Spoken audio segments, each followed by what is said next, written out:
932 पे कल का क्लोज था। 950 970 तक की अपने हाईस तक की तैयारी शायद एक्सिस बैंक कर सकता है। टेक्निकली तो ये खरीदारी वाला ही स्टॉक है। एक्सिस की बात होगी। वायदा बाजार में कुछ और इंटरेस्टिंग नंबर्स आए थे, मैं ख्याल से कंटेनर कॉर्पोरेशन, टाटा कम्युनिकेशन वगैरह। हर साहब वायदा बाजार वाले नंबर्स कैसे रहे? तीन कंपनियां जो एफएनओ में हैं, कंटेनर कॉर्प, सिंजीन और साथ ही टाटा कम्युनिकेशन। टाटा कम्युनिकेशन के साथ शुरुआत करते हैं। रेवेन्यू में करीब 8% का इजाफा देखने को मिला है, 4,528 करोड़ का रेवेन्यू।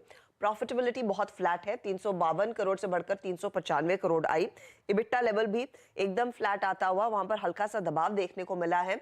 मार्जिन्स देखिएगा, यहाँ पर प्रेशर आया है करीब 24% के नीचे आते हुए मार्जिन्स, जो 26% के करीब थे।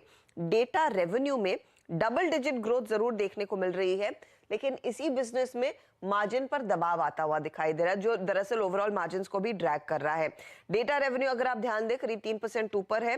वॉइस रेवेन्यू में कुछ प्रेशर देखने को मिल रहा है, क्वार्टरली बेसिस पर 3.5% तक का डिक्लाइन देखने को मिला है। तो ये हुई टाटा कम्युनिकेशंस की बात। अब आते हैं कॉनकॉर के नंबर्स पर।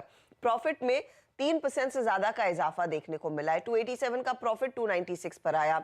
4% की ग्रोथ रेवेन्यू में देखने को मिली है, 1988 करोड़ के आसपास।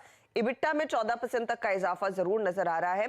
मार्जिन्स बेहतर हुए हैं, 19.5% से बढ़कर 20% पर मार्जिन्स आए हैं।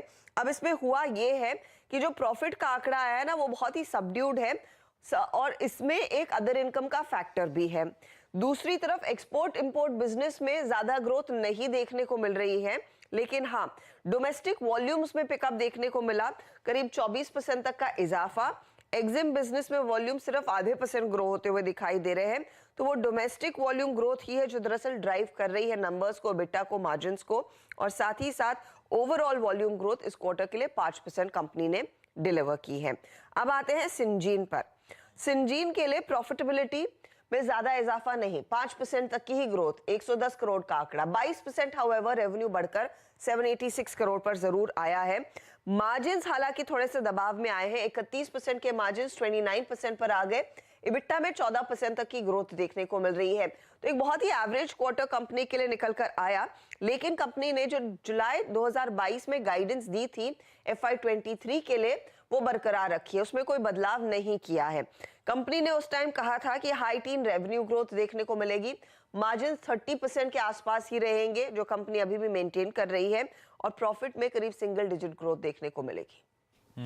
3 वायदा बाजार के नंबर्स जिस पे अब हम आज रिएक्ट करेंगे बाजार में खुलते ही।